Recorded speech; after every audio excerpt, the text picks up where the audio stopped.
Rahayu dan salam budaya bagi saudaraku pecinta budaya Nusantara.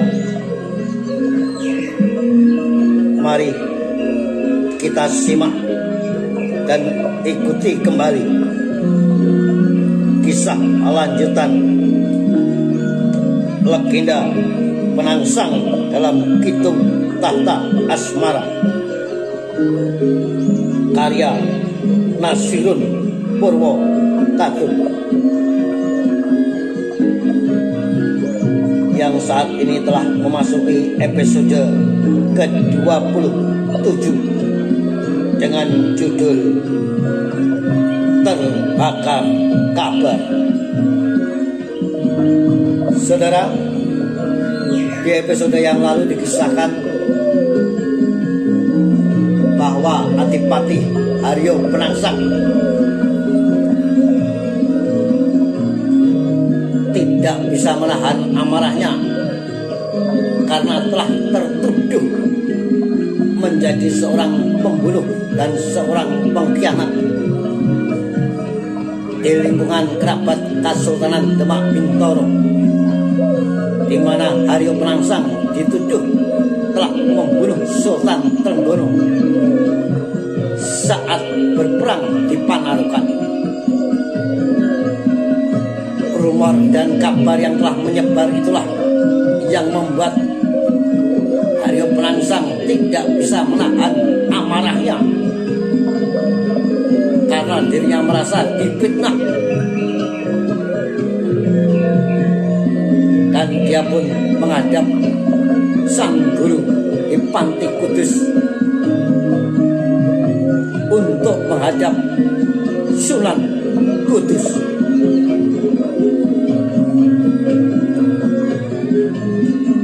Wajahnya merah padam, menahan amarah yang terpendam.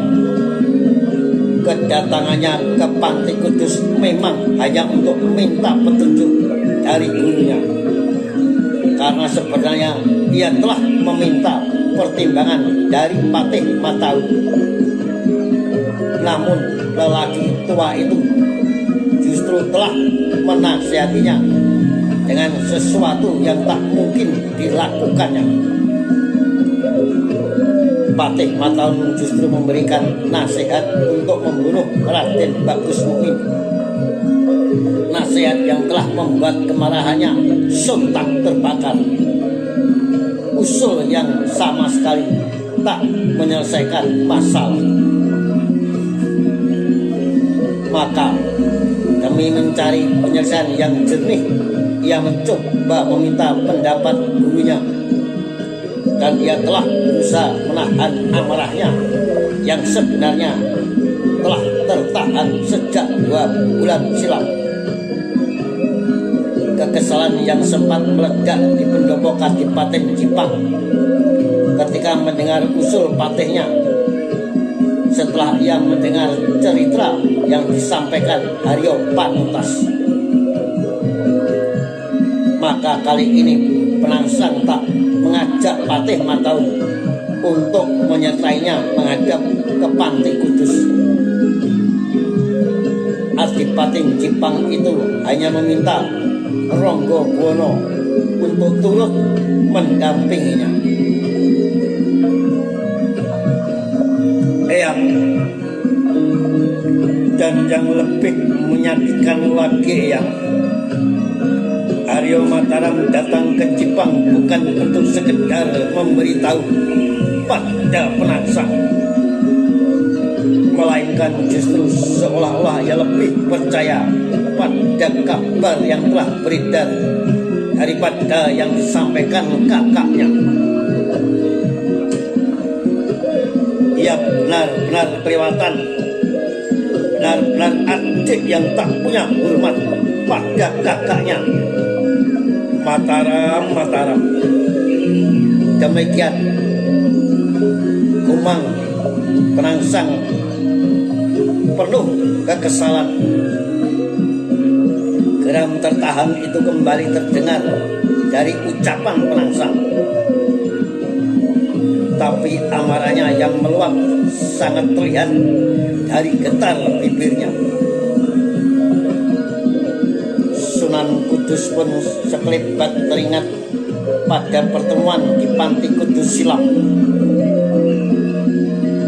Pertemuan pada suatu malam yang dingin tetapi memercikkan panas yang garam. Pertemuan yang berakhir dengan tegang hingga mendadak ditinggal pergi oleh penangsang.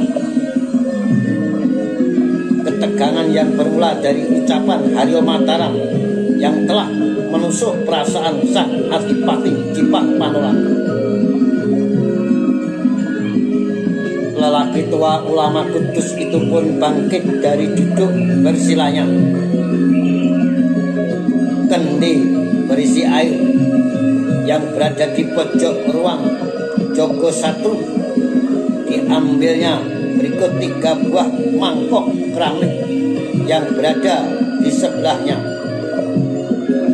3 mangkok itu diletakkan terbuka di atas nampan kayu, dan air kendi pun dituangkan pada ketiganya. Silakan diminum dulu, Nak Mas Penangsang. Sunan Kudus menawarkan kepada murid kesayangannya tersebut yang masih terlihat merahan geram. Istighfar, istighfar, Nak Mas Penangsang, lanjut Sunan Kudus. Adipati Jipang itu pun menatap mata gurunya sebelum akhirnya mengambil mangkoknya untuk kemudian meminum airnya pelan-pelan. Air dingin pun membasah di tenggorokan dan mendinginkan api amarah yang tengah membakar jiwanya. Sekali lagi Sunan Kudus mengingatkan, istighfar, istighfar, Nak Mas Adipati.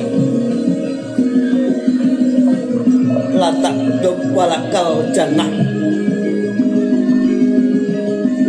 Jangan marah, maka bagimu surga.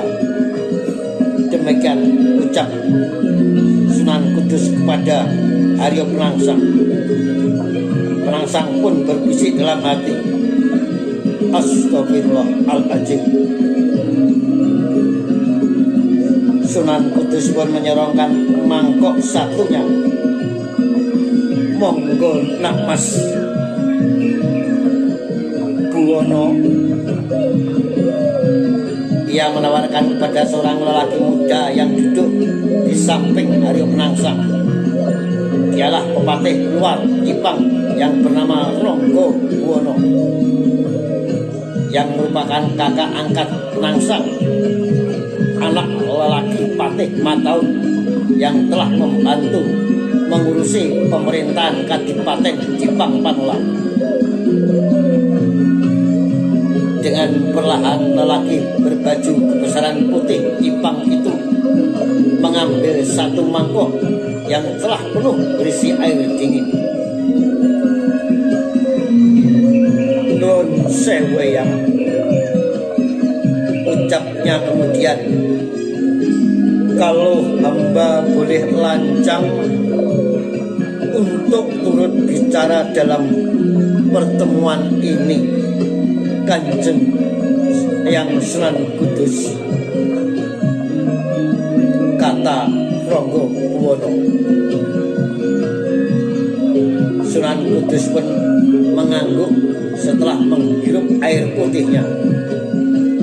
Ronggo Buwono pun melanjutkan kata-katanya. Konon Adipati Pajang Mas Karepet telah menangkap orang Jipang yang dituduh menjadi suruhan Gusti Penangsang. Hamba sebagai pepatih Jobo mencoba meneliti kebenaran kabar yang dibawa Nak Mas Haryo Mataram. Karena katanya orang Jipang yang telah menyuruh bocah Madura itu leluhurnya berasal dari Sumareh. Dan memang Pedukuhan Sumareh adalah dukuh yang paling barat dari tlatah Kadipaten Jipang. Maka malam itu juga hamba langsung datang ke sana diam-diam bersama Demang Sumonggo, dan kami bertanya langsung kepada para kami tua dan juga lurahnya. Namun ternyata tak ada orang yang dimaksud dalam cerita Nak Mas Mataram itu, dan tak ada seorang pun penduduk Sumareh yang telah ditangkap oleh prajurit Maskarebet. Penegasan Ronggobuwono kepada Kanjeng Sunan Kudus. Sementara Sunan Kudus menghela napas mendengar penuturan Patih Ronggobuwono tersebut. Ia merasakan kejanggalan dan tidak bertemunya dua berita yang didengarnya. Ini makin membuat banyak tanda tanya, seperti sedang terjadi sebuah permainan di balik ini semua. Gumam Sunan Kudus dalam hati. Selanjutnya ia beralih pandang kepada sang Adipati Jipang yang tatapannya tak pernah lepas dari wajahnya. Dan Aryo Penangsang pun berkata di hadapan sang guru, bukankah ini semua telah benar-benar sebagai fitnah ya? Kang Mas Buwono telah datang sendiri ke Sumareh. Pedukuhan yang katanya menjadi tempat leluhur pembunuh Pamanda Sultan, tapi tak ada orang yang telah ditangkap di sana. Ini benar-benar fitnah. Prawoto yang keterlaluan. Penangsang harus bagaimana yang? Tanya Penangsang kepada sang guru Sunan Kudus. Adipati Jipang mendadak terpancing lagi amarahnya. Ia yang sama sekali tidak merasa pernah menyuruh apapun, mendadak mendapatkan tuduhan sebagai pembunuh. Dan lagi orang Jipang yang katanya telah ditangkap Maskarebet, ternyata juga tak ada kenyataannya. Ditambah lagi dengan sikap Mataram yang kedatangannya bukan sebagai saudara yang prihatin dengan kabar yang telah menimpanya, melainkan seolah datang sebagai seorang telik sandi yang mencoba mengorek pengakuan darinya. Datang tanpa perasaan untuk menanyakan apa yang menyebabkan Penangsang melakukan tindakan itu. Meskipun berita yang disampaikan sama, kedatangan Mataram sangat berbeda dengan ketika Aryo Panutas yang menyampaikan. Benar-benar keterlaluan Mataram itu. Kata-katanya sungguh menusuk perasaan. Kalau tidak mengingat bahwa ia masih saudara sendiri, pagi buta itu pasti sudah terjadi keributan di Pringgitan. Bisa saja Mataram pulang ke Demak dengan kaki pincang atau tangan yang patah. Kata Aryo Penangsang meledak-ledak. Namun Penangsang mencoba bersabar. Karena kalau Penangsang marah, Mataram merasa menang benar-benar keterlaluan. Penangsang pun menggerak Kemarahan yang telah ditahan sejak pertemuannya dengan Mataram, ia tumpahkan di Pantai Kudus. Kemarahan yang berlipat ketika adiknya sendiri telah mencurigai sebagai pihak yang benar-benar terlibat.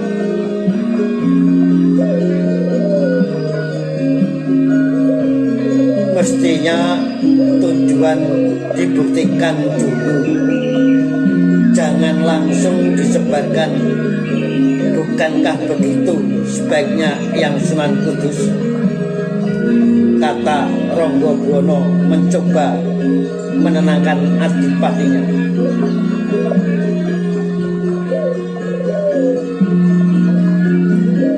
Aryo Penangsang pun menyaut, Prawoto sekarang adalah sultan yang sah. Konon fitnah ini bermula dari cerita Prawoto. Maka apa yang harus Penangsang lakukan, ya? Sementara Sunan Kudus masih terlihat terdiam, pemimpin Waliul Amri itu seolah belum menemukan saran yang tepat untuk menenangkan Penangsang. Ia masih berpikir mencari jalan yang tepat agar semua masalah bisa diselesaikan tanpa ada yang menjadi korban. Bagaimanapun ia masih terikat dengan kesultanan sebagai penghulu para ulama. Dia tidak ingin seolah lebih membela Jepang daripada Demak karena kedudukannya sebagai guru Penangsang. Meskipun ia sendiri sama sekali tak yakin Penangsang telah melakukan pembunuhan itu, hanya saja kabar yang terus beredar akan makin membuatnya seperti benar. Karena ketidakbenaran yang terus-menerus didengungkan, lambat laun bisa dipercaya orang sebagai kebenaran. Dan Sunan Kudus sedang berpikir bagaimana menghentikan kabar yang tidak benar, tetapi sudah terlanjur kencang beredar. Namun lamanya Sunan Kudus berpikir telah membuat Penangsang makin tidak sabar, hingga Adipati Jipang itu mendadak menggeram. Kalau Eyang tak mau memberikan saran, apa lebih baik Penangsang mengikuti saran Romo Mataung saja, agar semua masalah selesai dan tak terjadi fitnah yang berkepanjangan, ucap Aryo Mataram dengan menahan kekesalan. Sikap diam gurunya sepanjang pertemuan ternyata membuat dadanya makin sesak. Eyang, apa Penangsang harus melakukan yang dinasihatkan Romo Mataung saja? Penangsang kembali berteriak. Sunan Kudus sontak mendongak. Apa itu, Namas? Membunuh Prawoto, jawab Penangsang. Ulama Demak itu pun tersentak. Nah, saudara, sampai berjumpa kembali di episode berikutnya. Salam Rahayu, salam budaya, sampai jumpa.